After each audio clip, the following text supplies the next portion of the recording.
got all my angled slats tacked into place here, and everything turned out good. The jigs are definitely the way to go. They really take out any error that I might be introducing by cutting my slats at inconsistent lengths, which, you know, I like to think that I don't do that, but I probably do that. I guess the only real issue that came up is down here on the end, and it's not a big deal.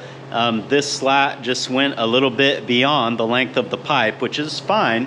I'll just have to come in here with the bandsaw and trim this off.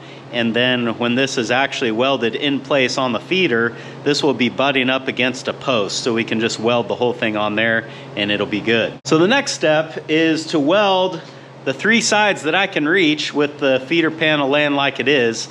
And then I've got to figure out some way to flip this over to weld the bottom. And then I've got to figure out some way to get this out of the shop, because when I'm all done welding on it, I estimate it'll be somewhere around 300 pounds. A little bit heavy for me to just throw it on my back and carry it out of here. So if you've not yet figured it out, I will be working on these feeder panels here this morning, and then we'll just kind of see where the day takes us this afternoon. That's what's going on today on Farmer Tyler Ranch.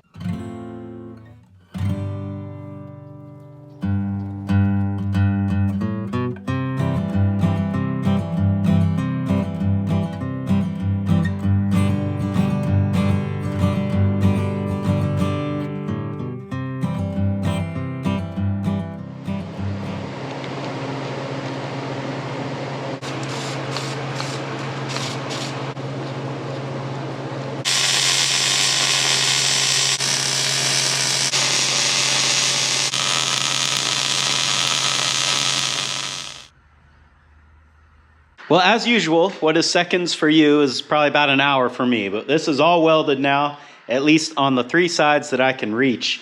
So now I'm thinking what I can maybe do is just grab like the far end of the feeder panel and sort of pivot it up and over 180 degrees so that I can weld the bottom. I mean, it's heavy, but I don't think it's so heavy that I can't do that. And I can put my hoist up in the rafters to kind of help me and to act as a safety in case, like, for some reason this falls, the hoist will catch it. So let's, I'm gonna let this cool off for a minute and then we'll give that a try.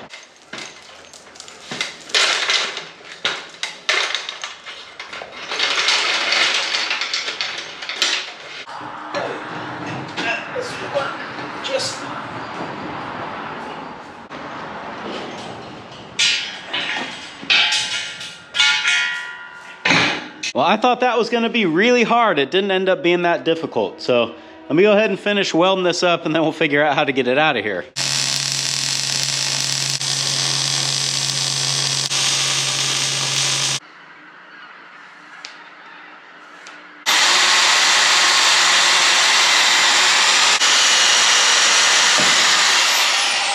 Well, this should pretty much be done now, or at least as much as I can do here in the shop. There's going to probably be some trimming involved to make everything fit the way that I want it to once we get it down there.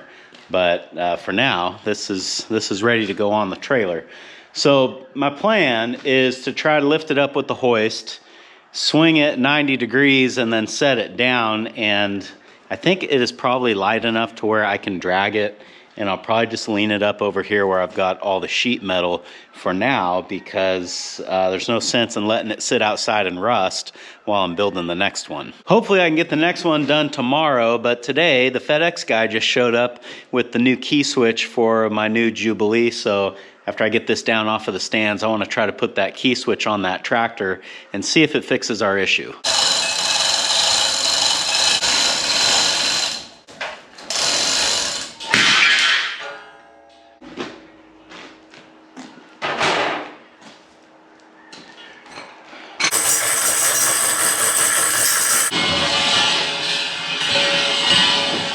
Well, there she can sit. Now, I gotta say, I take back my original estimate. I said I thought these were around 300 pounds. There's no way they're that heavy. I'd say it's closer to like 150, maybe 200. All right, well, let's see what we've got here.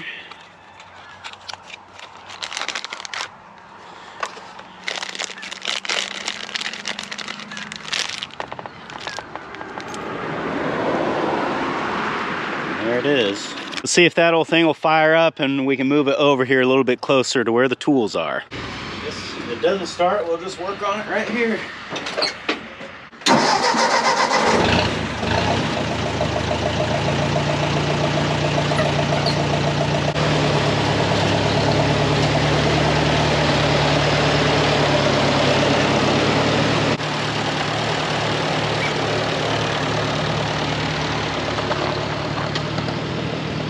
Well, it fired right up, which is nice, but I want to try something that I was doing the other day. I was just pushing up on the key and it would make it die. I want to see if that is still the case.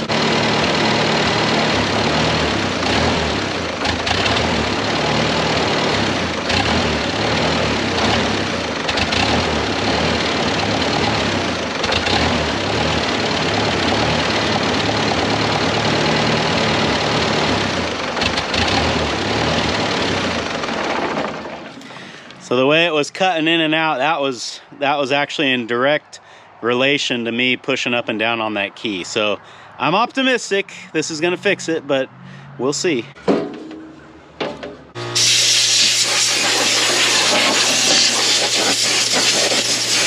Well, it's kind of dark in there, but this here is the other side of the key switch.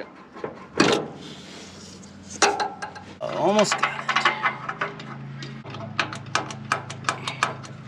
Boy, it's still stuck. Good Lord, man. There.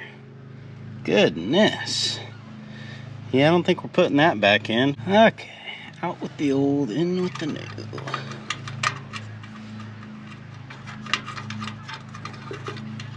Well, I don't know if you guys could see anything that's going on here, but I thought I'd try sticking the camera in there at least.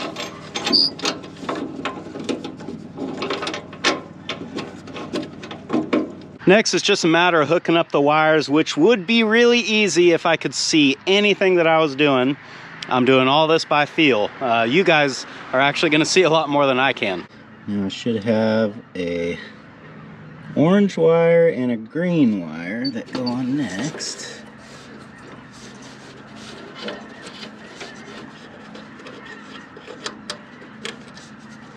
That's green.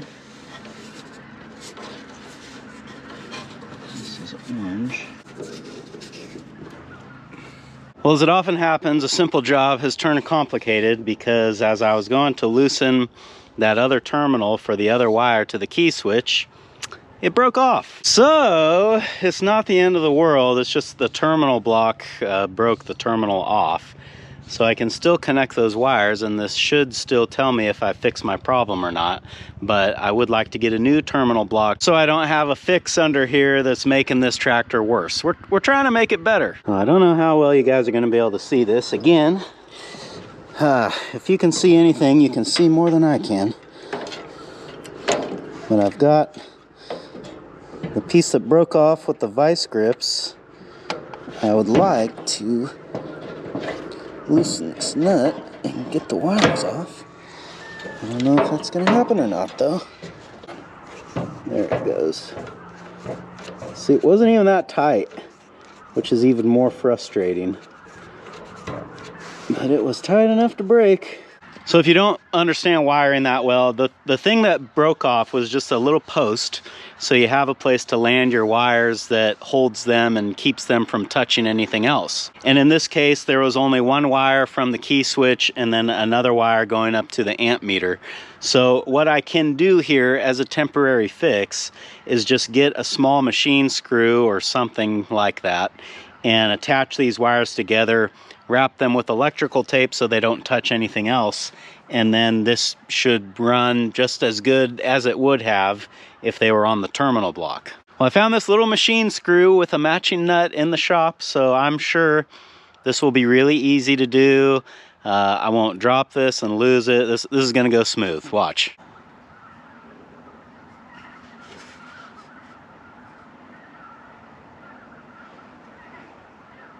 Pretty great video, huh? So there you go, right there. That's what we need. We need those two wires connected, and I'm sure somebody's gonna tell me, well, why don't you just cut them off and wire nut them together? splice them together. I don't know. I feel like the know-it-all voices sound like that in my head. Let's go back to the reason why the engineers did it this way in the first place, and that is to make it so that it's easy to replace a key switch. Kind of ironic because this key switch has not been all that easy to replace, but also because that other wire goes to the amp meter. You need to be able to replace that without hacking into your wiring. So there's a reason that things are done this way. So that's why I'm doing it the way I'm doing it. But now we've got that bare metal connection there. We need to find some way to insulate it before I hook the battery back up. All right, should do the trick. Okay, now, after all that, if the tractor starts and runs and this problem is fixed, this will all have been worth it. But if not, then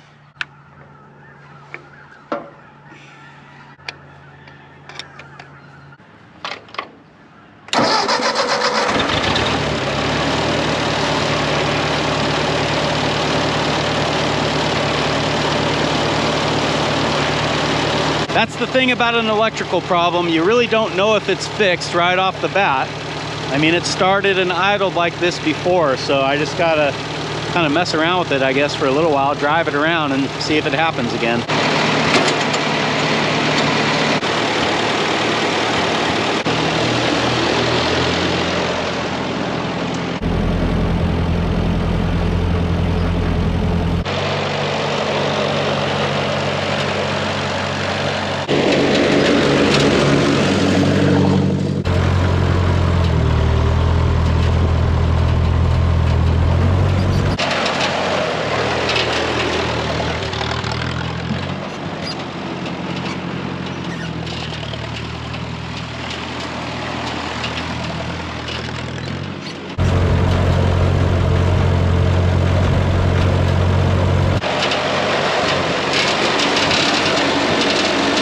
Well, I've been messing around driving this tractor for about 10 minutes straight now. The engine has never stuttered or hiccuped or anything. And prior to this, I think the longest I ever had it run was like 2 minutes, like 1 or 2 minutes before it would cut out on me. So I'm not sure I'm ready to take it down the road yet, but it's looking good. I think we got this. Well, you can't make this stuff up. No sooner than I told you that I think we had it fixed and turned the camera off, and it died again. But I'm optimistic because this time it sort of like slowly sputtered out, more like it ran out of gas. So I'm gonna check the gas and hope that it's low, and we'll see. Yeah, for these trips, so this has only got like about 1.5 inches on the stick. For these tractors, that's awfully low. Unfortunately, I think I've only got about 1 gallon in this can, but hopefully that's enough to at least get it back into the shed.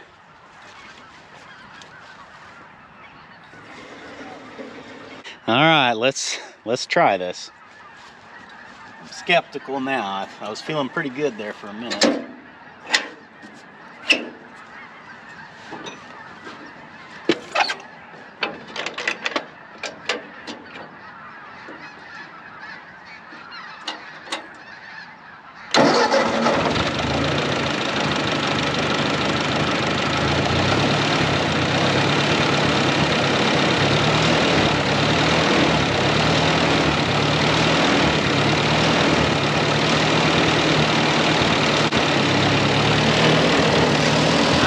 In business, but I better get this in the shed before it dies again.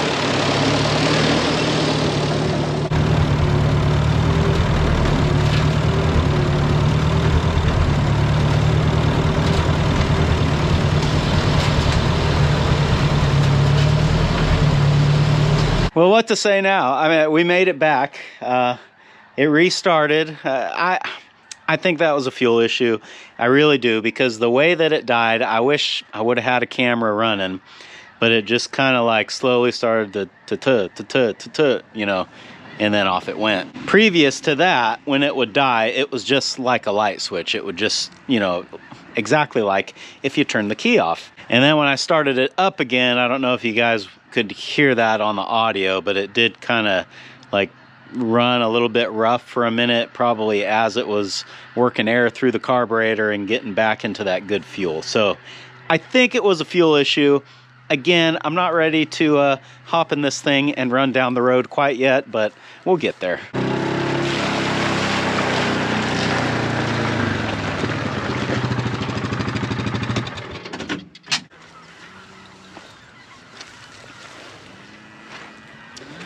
Look at all those white cows.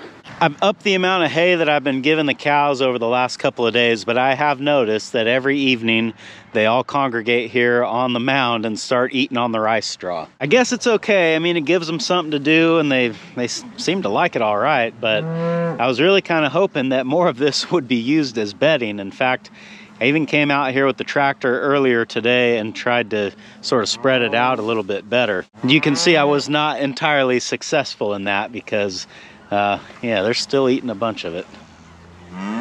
It got me thinking that I think when I spread the rest of these rice straw bales out, I don't think I'm just going to drop them on their side and take the net wrap off and let the cows have at it. I think I'll probably come out here with the New Holland and actually unroll those bales kind of one on top of another, just to spread them a little bit more and get the cows to step on them more so they don't eat so much of it. With this little number 10 heifer here, I haven't been able to catch it on camera, but everybody is riding her and she is standing for them too. So she's definitely in heat, and she's making me feel very glad that all the bulls are separated and not in here with her.